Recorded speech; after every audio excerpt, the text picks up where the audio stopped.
வயதிலேயே அவருக்கு ஆண்மை குறைவு ஏற்பட்டுவிடும், குழந்தை பிறக்கும் வாய்ப்பே இருக்காது அப்படின்னு பரப்பி விட்டான். அந்த செய்தியை போட்ட உடனே 10 நிமிடங்கள்ல கிட்டத்தட்ட 25 லட்சம் பேர் பார்த்துட்டான். ஏன்னா இப்படிப்பட்ட செய்தி தான் உடனே பரவுது. அந்த செய்தியை பார்த்தவுடன் நிறைய பேர் பரவி அந்த ஊசியை போடாம விட்டு, அந்த ஊசி போடாததால் கிட்டத்தட்ட ஆயிரக்கணக்கான பேர் இறந்து போனார்கள். இப்படி அந்த சமூக வலைதளத்தில் பரப்பப்படுகின்ற செய்திகள் மனித உயிர்களை கொள்கிறது அப்படின்னு சொல்லி இந்தியா ஏமாற்றப்படுகிறதுன்ற ஒரு நூல்ல அது இது அத்தனையும் தொகுத்து ஒருத்தர் எழுதியிருக்கார். நல்ல செய்திகள் உடனே பரவி போகாது. இப்ப சிவராமன் ஐயா பேசினதை நான் பேசினதான் இப்ப ரெக்கார்ட் பண்ணிட்டு இருக்காங்க. இதை நாளைக்கு எத்தனை நியூஸ் கேட்கிறாங்களோ சொல்ல முடியாது. ஆனா இந்த மாதிரி செய்தி உடனே பரவிது. தர்மபுரியில ஒரு அரசியல் பொதுக்கூட்டத்தில் பேசிட்டு இருக்கேன், நான் செத்து கேட்டு ஒரு செய்தியை போட்டு விட்டாங்க. மாலையை போட்டு லியோனி சாலை விபத்தில் அகால மரணம். நான் பேசிட்டு இருக்கேன், கொண்டு வந்து காட்டுறாங்க. ஆனா நீங்க செத்துட்டீங்கன்னு நியூஸ் போட்டாங்க. அதை உடனே நான் ஆடியன்ஸ் காமிச்சிங்க பேசிட்டு இருக்கேன், என்னைய கொண்டுட்டாங்க. ஒரு 5 வருஷம் 10 வருஷத்துக்கு முன்னாடி இதே மாதிரி நான் செத்துட்டேன்ட்டு ஒரு குரலை மலேசியா வரைக்கும் பரவி அங்கிருந்து என்னை விசாரிக்க ஆரம்பிச்சிட்டாங்க. எனக்கிட்டே விசாரிக்கிறேன், இது இறந்துட்டீங்களா அந்த நீங்க பேசிட்டு இருக்கிறதே அப்படியா இல்ல நீங்க இறந்துட்டீங்கன்னு சொன்னாங்க. அதான் நானே பேசுறேன், இறந்துட்டீங்கன்னு சொன்னாங்கன்னா வெள்ளாருங்க மலேசியா ரேடியோல விளம்பரம் பண்ணாங்க. அப்படி ஒரு செய்தி வந்தோம்னா அன்னைக்கு முத்தமிழர் டாக்டர் கலைஞர் உயிரோட இருந்தார்.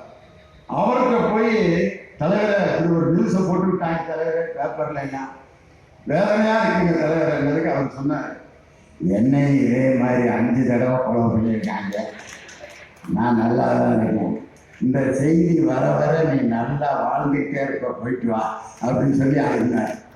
அது மாதிரி இந்த மாதிரி புத்தகங்களை தொடர்ந்து நம்ம வாசிக்கணும். வாழ்க்கை கவிதை வாசிப்போம், வாழ்க்கையே நம்ம நேசிக்கணும். முதல்ல இன்னைக்கு பல விஷயங்களை நம்ம இழந்துட்டு அதை தேடி தேடி அடைஞ்சிக்கிட்டு இருக்கோம். வீட்டில் அம்மா நல்ல ரோஸ்ட தோசை நெய் போட்டு சுட்டு கொடுமா அப்படின்னு நாங்கெல்லாம் எங்க அம்மாட்ட சின்ன பிள்ளைல தொந்தரவு பண்ணோம். இப்போ ஹோட்டல்ல போய் வீட்டு தோசை மாதிரி சின்னதா ஊத்தி குடியா அப்படிங்கிறாங்க. அப்ப நாங்க கேட்ட நெய் தோசை இன்னைக்கு எப்படி மாறிடுச்சுன்னா வீட்டு தோசை. அதுக்கு ஒரு பேர் வச்சிருக்காங்க, அதுக்கு பேர் என்னது? கல் நைஸ். வீட்டு தோசை மாதிரிங்க, கல் நைஸ், எண்ணெய் ஊத்தாம கொடுங்க அப்படிங்கிற. வீட்டு தோசைய ஹோட்டல்ல போய் கேட்டுட்டு இருக்கான். இன்னைக்கு எங்க பார்த்தாலும் மரச்செக்கு எண்ணெய், இங்கேயே ஆட்டி தரப்படும் அப்படின்ட்டு செக்க வச்சு அங்கனே நம்ம முன்னாடியே ஆட்டி கொடுத்துட்டு இருக்கான். மண்பானை சமையல், வீட்டு சமையல், மெஸ், இதுதான் இன்னைக்கு ஓடிக்கிட்டு இருக்கு. என்ன காரணம்னா அதை நோக்கி நம்ம இன்னைக்கு போயிட்டு இருக்கோம். வாழ்க்கையில பல விஷயங்களை இழந்துட்டோம். வீட்டுக்கு வர்றவங்களை வாங்க எப்படி இருக்கீங்கன்னு கேட்கறது கூட இன்னைக்கு மனுஷனுக்கு நேரம் இல்லை. உட்காந்து டிவி பார்த்துட்டு இருக்கான், ஒரு கூட்டமே வருது. மாமன் வீடு உள்ள காலிகள் அடிக்கிறாரு.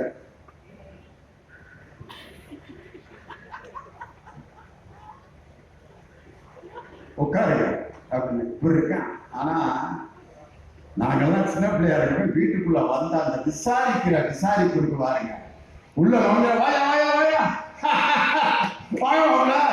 எப்படி இருக்கீங்க மாப்பிள்ள, உன்னைய பார்த்து எத்தனை வருஷம் ஆச்சு, போன மாசம் தான் பார்த்துருப்பாங்க. ஆமா உன்னை பார்த்து எத்தனை வருஷம் ஆச்சு, நல்லா இருக்கேன் மாப்பிள்ள. அப்பா இருக்காரு, அம்மா இருக்கேன். அம்மா ஏதோ பாத்ரூம்ல வலிக்கு சொன்னாங்க, காலில் ஏதோ அடிபட்டு சொன்னாங்க, நல்லா இருக்கேன். நல்லா இருக்கேன். மகன் எப்படி படிச்சுக்கிட்டான் +2, அடுத்த வருஷம் என்ன செய்ய போறேன் சேர்க்க போறேன், காலேஜில் சேர்க்கணும். மகன் 8வது படிக்கிறா, எப்படி படிக்கிறேன், நல்லா படிக்கிறா. அப்புறம் பெரிய பாப்பா இருக்காரு, வீட்டுக்கு வந்தாரா, நல்லா பாக்குறாரா, அவங்க ஊரும் அம்புட்டு சொந்தத்தையும் விசாரிச்சுட்டு அவன் போயிருக்கான். கொஞ்ச நேரம் கழிச்சு அந்த வீட்டில் இருக்க பெரியவர் வர்றாரு. மருமகனே நல்லா இருக்கியா, அப்பா எப்படி இருக்காரு, அம்மா பாத்ரூம்ல வலிக்கு சின்ன காலில் அடிபட்டு சொன்னாங்க, எப்படி இருக்கு, நல்லா இருக்குங்க. ஃப்ராக்சரா இல்லை தசை சொல்லிக்கலாம், என்ன ஃப்ராக்சர்னு தெரில, தசை முடிச்சுன்னு தெரில. பத்தான் எக்ஸ்ரே எடுத்துருக்கான், ட்ரீட்மெண்ட்டை நடந்துக்கிட்டு விட்டு வந்தான். பையன் என்ன படிச்சுட்டு இருக்கேன், அவன் திருப்பி +2 படிச்சுட்டு இருக்கேன். அடுத்த வருஷம் என்ன சேர்க்க போகிறேன், காலேஜில் சேர்க்க போகிறேன். மகன் 8ஆம் கிளாஸ் படிச்சிருக்கேன். எந்த ஸ்கூலில்? இந்த ஸ்கூலில் படிக்கிறேன். அப்படியா, பெரியப்பா அப்படி இருக்காரு, நல்லா இருக்கேன். வீட்டில் எல்லாம் நல்லா இருக்காருல்ல? அவர் வருவார். திடீர்னு ஒரு சின்ன பையன், நல்லா இருக்கியா, பாட்டி பாத்ரூம்ல வலிக்க விழுந்துருச்சாங்களா? என்னன்னா நான் இத்தனை பேர்த்துக்குடா சொல்றது, கம்ப்யூட்டர் மாதிரி அப்படின்னு 50 பேர்கிட்ட சொல்லி கடைசி அந்த அம்மா வரேன், நல்லா இருக்கானே, வீட்டில் பாட்டி பாத்ரூம்ல நல்லா இருக்கியா, நல்லா இருக்கேன்டா, நல்லா இருக்கேன்னு சொல்லியே நான் நல்லா நம்ம போயிடுற போல இருக்கேன். ஏன்னா ஒரு 50 பேராட்டா ஒரே நேரத்தில் விசாரிப்பீங்க. அந்த 50 பேரை விசாரிக்கிற விசாரிப்பு, உட்கார்ந்து பேசுகிற அந்த கலகலப்பு, பேசி சிரிக்கின்ற அந்த நகைச்சுவைகள், ஒருவரை ஒருவர் கிண்டல் பண்ணிட்டு இருக்கிற அந்த கிண்டல்கள், கேலிகள், தாய்மாமை மகன், அத்தை மக, மாமக, கொழுந்தியா இந்த ரூட்டை கொடுக்கறது, கிண்டல் பண்றது, இதெல்லாம் காணவே காணாமையா. கல்யாண வீட்டில் கொழுந்தியான ஒன்று சொந்தம். ஒருத்தர் சிரிக்கிறார் பாருங்க, 2-3 கொழுந்தியா இருக்கு போல இருக்காரு. அந்த கொழுந்தியாளர்கிட்ட பேசுகிற சுகம் இருக்கு பார்த்தீங்களா? நான் கொழுந்தியார நான் ஒன்றும் கவனிப்பே இல்லை. ஆமாம், எங்கள் அக்காவை கொடுத்தது அப்படியா, இதில் நான் உங்கள் அக்கா குழம்பு வச்சா நீ இப்படி ரசம் வச்சு தர மாட்டியாக்கேன். ஆமாம், ரசத்தை கொண்டு வந்து கொதிக்க வச்சு உங்கள் முதல்ல ஊற்ற அப்படியாவது ஊற்று கொஞ்சம் சாப்பிட்டுக்கிடுவான் அப்படின்னு அந்த மாமாவும் கொழுந்தியாலும் பேசுகிறது. அத்தை மகனும் அத்தை மகனு கிண்டல் பண்ணிக்கிறது. இந்த நகைச்சுவை பேச்சை எங்கனையாவது கேட்போமா அப்படின்னு நானும் தேடி தேடி பார்க்கிறேன். ஒரு இடத்துல கூட இல்லையா, எல்லாம் சைலண்டா இருக்கேன். வீட்டுல சொந்தக்காரங்க வந்திருக்கிறதுக்குரிய அறிகுறியே இல்லை. இல்ல மகனை கூப்பிடுறாரு, மாமாட வணக்கம் சொல்லு. மாமாடா, ஹாய் ஹாய் அங்கே. அது என்ன எடுத்தோன்னா அசிங்கமான ஒரு வார்த்தை சொல்கிறேன். ஹாய்னா நம்ம ஊரில் வேற என்னை எப்படி அப்படி சொல்கிறாங்க, ஹாய் அங்கே அப்படின்னு போயிட்டேன். மகன் ஏன் பேச மாட்டாரா? இவ்வளவு பேசுனதே அதிகம். ஹாய் அங்கன்னு சொன்னாங்க, அது வரைக்கும் நீங்கள் கொடுத்து வச்சுக்கிங்கன்னு அர்த்தம். மாயை தர அப்படி அமைதி. அப்படியே அவன் ரூமுக்கு போயிடுறான். மகளை கூப்பிடுறாரு. மகன் நல்ல டான்ஸ் ஆடுறாரு. இது மாமாக்கு ஆடிக்காட்டு, ஆடு பாப்பா, பாட்டை போடவா, நீங்க வேணா ஆடி காட்டுங்க அப்படின்னு போயிடுச்சு. அவர் வர வரைக்கும் 3 மணி நேரம் ஆடிக்கிட்டு இருந்திருப்பாங்க. ஆனா இவர் அந்த மாமாக்கு ஆட சொன்னதுக்கு அது பாட்டுக்கிட்டு பார்த்துட்டு அது போகுது. இந்த கலகலப்பான பேச்செல்லாம் போச்சு. எனக்கு குருநாதராக இருந்த என்னுடைய பெரும்புலவர் ஐயா ராமசாமி இப்போ அண்மையில் ஒரு 2 ஆண்டுகளுக்கு முன்னாடி தான் இறந்து போனார். தஞ்சாவூர்ல தமிழாசிரியர், என்னை பேச வைத்த தமிழாசிரியர் அவர். அவரை என்னுடைய டீம்ல ஒரு 5-6 இடத்துல நிகழ்ச்சி பேச கூட்டி போனேன். ஒரு நாள் கார்ல அவரு நானும் வந்துட்டு இருக்கான். அவரு, தம்பி நிறைய ஃபாரின்லாம் போறீங்களா? ஆமாங்கய்யா, நிறைய ஃபாரின் போறீங்க. நீங்க எல்லாம் ஃபாரின் போங்க, கொஞ்சம் வண்டி நிறுத்துப்பா அப்படின்ட்டு நான் கொஞ்சம் யூரினாவது போயிட்டு எனக்கு அதுல இருந்த ஒரு ஏக்கம். லியோனிக்கு சொல்லி கொடுத்த ஒரு வாத்தியாரி வரைக்கும் ஒரு ஃப்ளைட்ல ஒரு ஃபாரினுக்கு நான் போனதில்லை அப்படிங்கிற ஒரு ஏக்கம். மேடையில பேசும்போது அதை வெளிப்படுத்தினார். லியோனி பல நாடுகளுக்கெல்லாம் சென்று வந்தவர். பல நாடுகளிலே அவர் பேசியிருக்கிறார். நானும் பல நாடுகளிலே பேசியிருக்கிறேன். ஒரத்து நாட்டில் பேசியிருக்கிறேன், வல்ல நாட்டிலே பேசியிருக்கிறேன் அப்படின்ட்டு அவரும் பல நாட்டில் பேசியிருக்கிறேன். அவர் பாப்பா நாட்டில் பேசியிருக்கேன், ஒரத்து நாட்டில் பேசியிருக்கேன், வல்ல நாட்டில் பேசியிருக்கேன், பல நாடுகளில் பேசியிருக்கிறேன். அந்த ராமசாமி ஐயா சொல்லுவாரு, வாழ்க்கையில எல்லாமே ஃபார்மாலிட்டிஸ்லயே நம்ம வாழ்ந்துட்டோம். இன்னும் சில பேர் பாருங்க, கல்யாண வீட்டுல வரவேற்புல அங்க போய் நிகழ்ச்சி நிரல், எது திருமண வரவேற்பு, 1 இறை வணக்கம், 2 வரவேற்புரை, 3 வந்திருப்பவர்களை கௌரவித்தல் அப்படின்ட்டு நன்றி நவிழல் வரைக்கும் பொண்ணு மாப்பிள்ளை பேர் பார்த்தாங்க. என்ன பள்ளிக்கூட ஆண்டு விழாவாடா, நல்ல வேளை தமிழ் தாய் வாழ்க்கையோட தொடங்காம வரவேற்புரையோட ஆரம்பிச்சு கல்யாண வரவேற்புல போய் நிகழ்ச்சி நிரல் போட்டு வாசிக்கிறதா? நல்ல வேளை சாந்தி முகூர்த்தத்துக்கு நிகழ்ச்சி நிரல் எழுதி கொடுக்காம விட்டார்.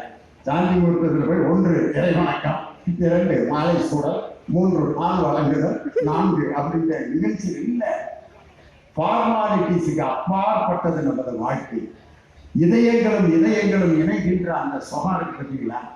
அந்த சுகத்தை இன்னைக்கு நம்ம இழந்து தனித்தனி தீவுகளாக வாழ்வதில் இன்னைக்கு மகிழ்ச்சி கொண்டுகிட்டு இருக்காங்க. ஒவ்வொரு மனிதனும் படிக்க வேண்டிய புத்தகங்கள், ஏராளமான புத்தகங்கள். வாழ்க்கையை வாசிப்பது என்பது வெறும் புத்தகங்களை வாசிப்பது மட்டுமல்ல, ஒரு மனிதனை, அவனுடைய முகத்தை வாசிப்பது, அவன் என்ன எதிர்பார்த்து வந்திருக்கிறான் என்பதை தெரிந்து கொண்டு அதற்கு தகுந்தாற் போல ஒருவன் பழங்குவது. இங்க வந்திருக்கீங்களே, இந்த முகம் முன்னால் உட்கார்ந்துருக்கவங்களுடைய முகங்களை எல்லாம் நான் பார்த்துக்கிட்டே பேசணும். நீங்க என்ன எதிர்பார்க்கிறீங்கிறத ஒரு 10 நிமிஷத்துல நான் இந்த மேடையில் நின்று அதை கணிக்கலைன்னா நான் பேசுவதற்கே தகுதியற்றவன் என்று பொருள். சில பேர் இங்க வந்திருக்கவங்க என்ன கேட்கிறாங்களோ கேட்கலையோ அதை பத்தி கவலையே படுறதில்லை. அவங்களுக்கு தெரிஞ்சதெல்லாம் அடிச்சு விட்டு போயிடுவாங்க. ஒரு கவிதை என்பது எப்படி இருக்கான்? கம்பராமாயணம் கவிதை தான். ஆனால் அந்த கவிதையை சொல்லி ஒருவர் அதற்கு விளக்கம் சொல்லி அவருடைய நயத்தை நமக்கு சொல்லணும். ராமனுடைய அழகை பற்றி கம்பர் ரொம்ப அழகான ஒரு கவிதை சொல்வார். வெய்யோனுடைய தன்மேனியில் விரிசோதியில் மறைய பொய்யோ எனும் இளையானோடும் போனா மையோ மறிகடலோ மரகதமோ மலைமுகிலோ ஐயோ இவன் வடிவென்பதோ அழியா அழகுடையாங்க. ஐயோ எப்படியா நீ இவ்வளவு அழகா இருக்க, கண்ணங்கரே இருந்தால் இவ்வளவு அழகா இருக்கிறேன். இந்த வெய்யோனுடைய தன்மேனியில் விரிசோதியில் மறைய பொய்யோ என இளையானோடும் போனான். இந்த கவிதை கேட்கறதுக்கு சுகமா இருக்க, என்ன சொன்னாருங்கிறது நமக்கு தெரியாது. சில பேர் இதே மாதிரிதான் இருக்கான். என்ன நினைக்கிறாங்கிறத கண்டே பிடிக்க முடியாது. வீட்டுக்கு வருவாங்க, வாங்க வாங்க, என்ன விஷயமா வந்தீங்க? சும்மா இதே வந்து போலான்னு சொல்லுங்க. இல்லை சும்மா உங்களை அப்படியே பார்த்துட்டு போலான்னு. என்னடா 10 இன்னும் சும்மா பார்த்துட்டு போலான்னு கடைசி வரைக்கும் எதுக்கு வந்தாருங்கிறதே சொல்லாம திரும்ப ஒரு காப்பியையும் ஒரு முறுக்கையும் திரும்பிட்டு திருப்பி எந்திரிச்சு போயிட்டாரு. ஏன் வந்தாரு, எதுக்கு வந்தாரு தெரியவே இல்லை. என்னமோ சொல்ல வந்திருக்காரு, சூழ்நிலை சரியில்லை, எந்திரிச்சு போயிட்டாரு. அவர் என்ன நினைக்கிறாருங்கிறத சொல்லுறது இருக்கு பார்த்தீங்களா? அது ஒரு பெரிய கலை. சொல்லணும், விளக்கி சொல்லணும். வாழ்க்கை கவிதையை வாசிக்கிறது கம்பராமாயணத்தை போன ஒரு கடுமையான ஒரு கவிதையாக நம்ம இருக்க வேண்டிய அவசியம் இல்லை.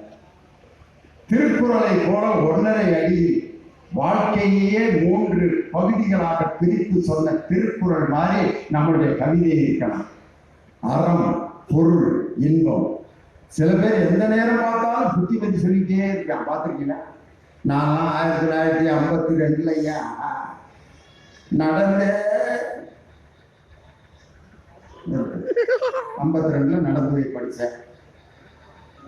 பஸ்ஸே கிடையாது, அருகில் லைட்டில் படித்தேன். உங்கள் தாத்தா ஒன்றுமே வாங்கி கொடுக்கல, உங்கள் அப்பா. இதைத்தானே சொல்கிறேன். 52 தடவை சொல்லிட்டீங்க, சாப்பிடுங்க அப்படின்னு சொல்லி சொன்னதையே திருப்பி அறம் மாதிரி திரும்ப புத்திமதி சொல்லிக்கிட்டே இருக்கிற குரூப் ஒன்று இருக்கு. சில பேர் பார்த்தீங்கன்னா எப்போ பார்த்தாலும் காசை பற்றியே பேசியிருக்கான். பார்த்துருக்கீங்களா? எங்கே போனான், கல்யாண வீட்டுக்குள்ள போனான், பொண்ணு மாப்பிள்ளை எப்படி இருக்காங்க அதை பற்றி கவலையப்பட்டு எத்தனை பவுன் நகை போட்டிருப்பாங்க, 20 போட்டிருப்பாங்களா, இந்த பட்டுப்புடவை எம்பிட்டு இருக்கான், டெக்கரேஷனுக்கு எவ்வளோ ஆயிருக்கான், சோத்துக்கு எவ்வளோ செலவழிச்சிருக்கான், மண்டை வாடகை எவ்வளோ, உனக்கு எதுக்குடா? அவன் தானே கொடுக்க போனான் பில்லை, நீ எதுக்கு அதை பற்றி கவலைப்படுற? எங்கே போனாலும் எக்கனாமிக்ஸ் தான், பொருள் தான். எந்த நேரம் பார்த்தா இந்த வீடு கட்டுறவன் முன்னாடி ஒரு பெரிய தட்டியை போட்டு மூடி ஒரு பெரிய திஷ்டி பொம்மையை தொங்க விடுறதுக்கு என்ன காரணம் இது வரைக்கும் யாரும் யோசிக்கல. வீடு கட்டுறவன் கேட்டா திஷ்டிம்பான். திஷ்டிலாம் கிடையாது. வரவே ஒவ்வொருத்தரும் ஒவ்வொரு யோசனை சொல்லிட்டே இருக்கான். இந்த ரூம் எங்க வச்சிருக்கீங்க, பாத்ரூம் எந்த பக்கம் வச்சிருக்கேன், இந்த பக்கம் வைக்க கூடாதுயா. அவன் கட்டி முடிச்சுட்டான் பாத்ரூம். ஒரு ராசி என்ன நட்சத்திரம் இல்லை. ரிஷபராசி மிருகசீரிஷ நட்சத்திரம். ரிஷபராசி மிருகசீரிஷ நட்சத்திரத்துக்கு மேற்கே இருக்கப்படாது. நீ மேற்கே கட்டிட்ட 7.5 லட்சம் செலவழிச்சு டைல்ஸ் எல்லாம் ஒட்டிட்டான். இப்போ போய் இருக்கக்கூடாது. ஏன் இருந்தா என்ன, வெளியூருக்கு ஆபத்து, அவ்வளவுதான். நான் இப்பதான் படிச்சு வந்தேன் பஞ்சாங்கத்தில். அவன் நிம்மதியா இருப்பான். நான் இன்னைக்கு கேட்கிறேன், பாத்ரூம் எந்த பக்கம் கட்டினாங்க? பாத்ரூம்ல எப்படி திரும்பி உட்காந்தாலும் எது எங்கிருந்து வரணுமோ அதை தவிர வேற ஏதாவது வரப்போகலாம். மேற்க திரும்பி உட்காந்தாலும் அதுதான், கிழக்க திரும்பி உட்காந்தாலும் அதுதான், வேற இல்லையா? என்னையா இதுல போய் ஒரு ஐடியா, இது அந்த ரூம் இப்படி மாற்று, இந்த ரூம் இப்படி மாற்று, கதவை அங்கிட்டு வை, கதவை இந்த பக்கம் வைக்கப்படாது, இது அந்த மூளை இந்த மூளை அக்கினி மூளை மாடி மூளை போட்டு அவளை கட்டினவனை போட்டு உழப்பி கார் பண்ற கொண்டு வந்து கதவை இந்த பக்கம் மாற்றிட்டுமா, திடீர்னு இன்னொருத்தர் அந்த பக்கம் ஏன்டா வச்சா, நான் கதவே வைக்கிறடா போடா அப்படின்ட்டு கதவை எடுத்துட்டு சாக்க தொங்க போட்டு ஐடியாவாக இருப்பீங்க. அதனாலதான் வீடு கட்டுறதுக்கு முன்னாடி ஒரு பெரிய தகரத்தை மறைச்சு கட்டி முடிஞ்ச பிறகுதான் தகரத்தை ஓபன் பண்றேன். இந்த ஐடியா கொடுக்குறவங்களால இது பூரா பொருள். சில பேர் பாத்தீங்கன்னா இன்பம் மாதிரி எந்த நேரம் பார்த்தாலும் சந்தோஷமாவே இருக்கணும்ட்டு இளவு வீட்டுல கூட போய் அங்க உட்காந்து ஜோக் அடிச்சுட்டு இருக்காங்க. சில பேர் அவ்வளவு பேர் அழுதுகிட்டு இருப்பாங்க, அங்க உட்காந்து ஜோக் அடிச்சுட்டு இருக்காங்க. இளவு வீட்டுல நடந்த ஒரு சமாச்சாரம், எல்லாம் உட்காந்து அழுதுகிட்டு இருப்பாங்க. திடீர்னு தூக்கியாச்சு, தூக்கி கொண்டு போய் அவரை சுடுகாட்டுக்கு கிளம்பிட்டாங்க. தூங்க தூங்க ஐயோ அம்மா அம்மா அப்பா அம்மா அப்பா அம்மா அழுதுட்டு இருக்கான். ஒருத்தர் மொபைல்ல பாட்டு நல்லா அழுதுட்டு எல்லாம் அனுப்பிக்கிறப்ப, மாமே ஒரு நான் மல்லிகைப்பூ கொடுத்தான் அடியாத்தி. இளவு வீட்டுல எல்லாம் அழுது தூக்கிட்டு இருக்கப்ப மொபைல்ல இந்த பாட்டை பாடணும்னு முன்னால தூக்கிட்டு இருந்த 2 பேரும் அப்படி சிரிக்க ஆரம்பிச்சிட்டான். அந்த இடத்துல போய் அந்த இடத்துல நம்ம எப்படி இருக்கணுமோ அந்த இடத்துல அப்படிதான் இருக்கணும். இன்னைக்கு பாருங்க, இந்த வாழ்க்கை கவிதை வாசிப்போங்கிறதுல நான் இன்னைக்கு சொல்ல வந்த விஷயம், ஏதாவது ஒரு கொள்கையில் நாம் நிலைத்திருப்பது மட்டுமல்ல, மற்றவர்களுடைய கொள்கையை மதிப்பது. நான் ஒரு மதத்தில் இருந்தால் இன்னொரு மதத்தினுடைய கொள்கைகளையும் அதனுடைய நடைமுறைகளையும் மதிப்பது. நான் ஒரு அரசியல் கட்சியில் இருந்தால் இன்னொரு அரசியல் கட்சியின் கொள்கைகளை மதிப்பது, நேசிப்பது. அந்த கொள்கையின் மீது இருக்க விமர்சனத்தை நம்மை கொள்கை ரீதியாக மேடையில பேசலாமே ஒழிய அதில் இருக்கும் தனி மனிதர்களை நாம் துன்புறுத்துவதோ அவமானப்படுத்துகின்ற பேச்சுதான். இதைத்தான் சொல்றான் அரசியல் நாகரிகம் என்று. தந்தை பெரியாருக்கும் ராஜாஜிக்கும் இருந்த அந்த அற்புதமான நட்பும் உறவும், ராஜாஜி இறந்த போது பெரியார் கொடுத்த அந்த அறிக்கையை வாசித்தார். ராஜாஜி என்பவர் இந்த நாட்டுக்கு மிகவும் அவசியமான ஒரு தலைவர். எல்லோரும் அமர்ந்து சாப்பிடுகின்ற சமபந்தி போஜனத்தை முதலில் சட்டமாக்கிய மனிதனே ராஜாஜி என்ற அந்த மனிதன் தான். பெரியார் அவரை பாராட்டி அவருக்கு அவர் இறந்த பிறகு இரங்கல் கவிதை எழுதிட்டார். இப்படித்தான் அரசியலில் எதிரும் புதிருமாக இருந்தவர்கள் ஒருவரை ஒருவர் மதிப்பது என்பது இன்னைக்கு ரொம்ப முக்கியமான நிலை. அதுல பாத்தீங்கன்னா நமது தமிழக முதல்வர் இசை பல்கலைக்கழகத்தில் பி சுசீலா அம்மாவுக்கு டாக்டர் பட்டம் கொடுத்தாங்க. சுசீலா அம்மா பாட்டை ரசிக்காதவங்க யாருமே இருக்க முடியாது. அப்படி ரசிக்க முடியலன்னா அவன் உயிரோடு இருக்கிறதுல அர்த்தமே இல்லை. பேசாம இப்படியே வெளிப்படுத்த வாங்கி குடிச்சிட்டு இறந்துடலாம்.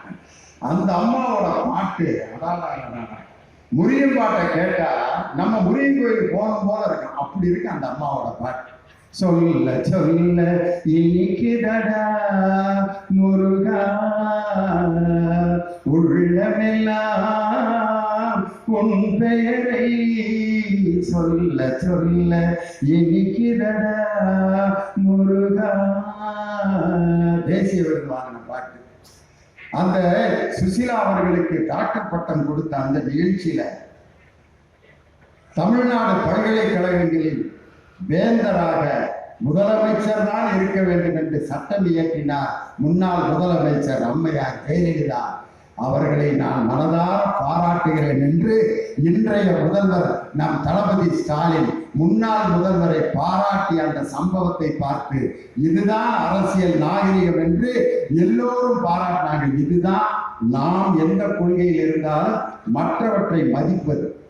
ஹிந்தி அப்படிங்கிற அந்த மொழியை நாம் யாரும் எதிர்க்கல. ஹிந்தி மொழி, ஹிந்தி பேசுகின்ற மக்களுக்கு அது தாய்மொழி. அந்த மொழி பேசுகின்ற மக்களை மதிக்கிறோம், அந்த மொழியை நம்ம நேசிக்கிறோம். நமக்கு தெரியாது, நம்ம ரசிக்காத ஹிந்தி பாட்டை எம்புட்டு பாட்டு ரசிச்சிருக்காங்க. நானே மேடையில் பாடி எத்தனை பாட்டுக்கு பிரைஸ் வாங்கியிருக்கேன். मेरे सपनों की रानी कब आएगी तू, आए रुत मस्तानी कब आएगी तू அப்படி இந்த பாட்டை பாடி ஹிந்தியே தெரியாது எனக்கு, ஆனால் ஹிந்தியை அருமையாக பாடுவேன். பாபி பாட்டை பாடி அன்னைக்கெல்லாம் காலேஜ் பிள்ளைகிட்ட பாபி அந்த ஏஜில் இருக்கிறவங்களுக்குலாம் தெரியும். காலேஜ் பிள்ளைங்க சேர்ந்துன்னா லியோனி அந்த பாட்டை பாட வைக்காங்கன்னா அது காமன் அந்த பெல் பாட்டம் பேண்ட்டை போட்டு பெரிய ரிஷி கபூர் மாதிரி பாபி காலர் வச்ச சட்டை ஸ்டெப் கட்டி அது போட்டு நஷாயே தோ நஹீ மகர் ऐसी जब से देखा मैंने तुझको मुझको शायरी आ गई नशाए तो नहीं प्यार का नाम मैंने सुना था मगर क्या थे अपने उठाकर ஹிந்தி பாட நான் ரசிக்கிறேன், கேட்கிறேன். ஹிந்தி மொழிக்கு நாம் எதிரி அல்ல, அதையும் பேசுகின்ற மக்கள் தாய்மொழியாக அதை பயன்படுத்துகிறார்கள். ஹிந்தியை நம்ம படிக்க வேணாம் யாரும் சொல்லலை. தமிழ் மொழியின் மீது ஹிந்தி திணிக்கப்படுவதைத்தான் ஒவ்வொரு தமிழனும் எதிர்க்கிறான் ஒழிய ஹிந்தி மொழிக்கு நாம் எதிரியே இல்லை. இன்னைக்கு பாரம்பரிய கழகத்தின் சார்பாக ஹிந்தியை முதல் லாங்குவேஜா வச்சிருக்கிற மாணவர்களுக்கு ஹிந்தியில புத்தகம் அடிச்சு நாங்க கொடுத்துட்டு இருக்கோம். ஹிந்திக்கு எதிரி அல்ல, ஹிந்தி திணிப்புக்குத்தான் நாம் எதிரி. பாம்பேல போயிருக்கிறோம்னா ஹிந்தி படிக்கலாம். ஹிந்தி தெரியாம பாம்பேல பழைக்க முடியுமா? என்எஸ் கிருஷ்ணன் இங்கிருந்து பாம்பே போயிருக்காரு. போய் ஒரு ஹோட்டலில் போய் தம்பி பால் அவன் பாம்பேல இருக்க சப்ளையருக்கு பால்னா என்னன்னு தெரியல.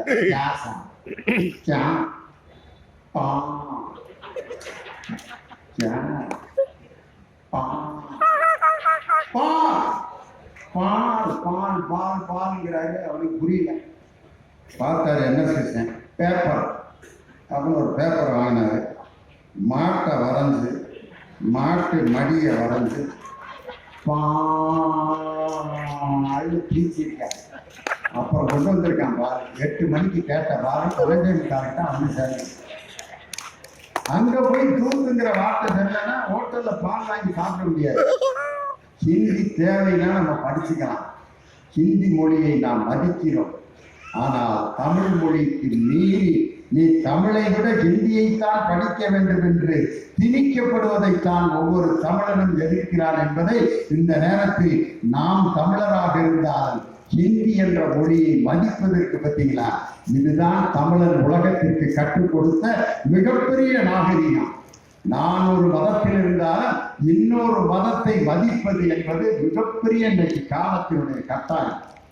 மெல்லிசை மன்னர் எம்எஸ் சொன்னார், முகமது பின் துக்ளக்ங்கிற படத்துக்கு மியூசிக் போடுற அதுல முதல்ல பாடக்கூடிய ஒரு டைட்டில் சாங். அந்த பாட்டை கவிஞர் எழுதிட்டார். அல்லாஹ் அல்லாஹ் நீ இல்லாத இடமே இல்லை. அந்த பாட்டை முகமது ரஃபி பாடினா நல்லா இருக்குன்ட்டு ஐடியா கொடுத்துருக்காங்க. முகமது ரஃபியை பாட சொல்லி எல்லாம் அவருக்கு எல்லாம் பேசி வர வைக்காச்சு. ஆனால் ஒரு குரூப் வந்து இல்லை எம்எஸ் நானே பாடணும் அப்படிங்கிறாங்க. உடனே அந்த படத்தினுடைய தயாரிப்பாளர் சீட்டு போட்டுருவோம். முகமது ரஃபி எம்எஸ் சொன்னாங்க 2 பேரையும் பேர் எழுதி சீட்டை போட்டு யார் பேர் வருதோ அவரை பாட வச்சிடலாம் அப்படின்னு சீட்டு போட்டு எடுத்தா எம்எஸ் சொன்னாதன் வந்துச்சு. அந்த பாட்டை எம்எஸ் சொன்னாதன் மியூசிக் போட்டு பாடினார். அல்லாஹு அக்பர் அல்லாஹ்